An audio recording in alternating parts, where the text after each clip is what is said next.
আপনি এখন খাদ্য মন্ত্রণালয় সম্পর্কিত স্থায়ী কমিটি পুনর্গঠন সম্পর্কিত প্রস্তাব উত্থাপনের আহ্বান জানাচ্ছি। ধন্যবাদ মাননীয় স্পিকার।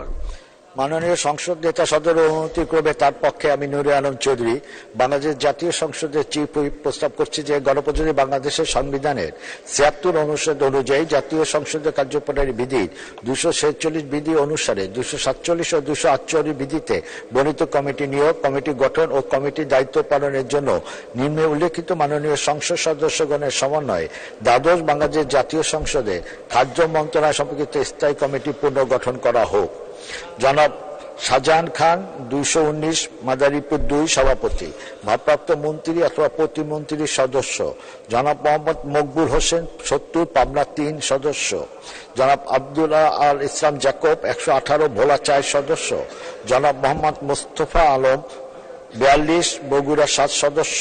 জনাব আবুল কালাম মোহাম্মদ আহসানুল হক চৌধুরী ২০ রংপুর ২ সদস্য। জনাব এস এম কামাল হোসেন ১০১ খুলনা ৩ সদস্য। জনাব এস এ কে একরামুজ্জামান ২৪৩ ব্রাহ্মণবাড়িয়া ১ সদস্য। খান মোহাম্মদ সাইফুল্লাহ আল মেহেদি ৩৮ বগুড়া ৩ সদস্য। দ্রৌপদী দেবী আগরওয়ালা ৩০৩ মহিলা আসন ২ সদস্য। ধন্যবাদ। মাননীয় চিফ হুইপ, সংসদের সামনে প্রশ্ন হচ্ছে মাননীয় সংসদ নেতার অনুমতিক্রমে তার পক্ষে মাননীয় চিফ হুইপের প্রস্তাব মতো এবং তার প্রস্তাবিত সদস্যদের সমন্বয়ে খাদ্য মন্ত্রণালয় সম্পর্কিত স্থায়ী কমিটি পুনর্গঠন করা হোক। যারা এই প্রস্তাবের পক্ষে আছেন তারা হা বলুন, যারা এই প্রস্তাবের বিপক্ষে আছেন তারা না বলুন।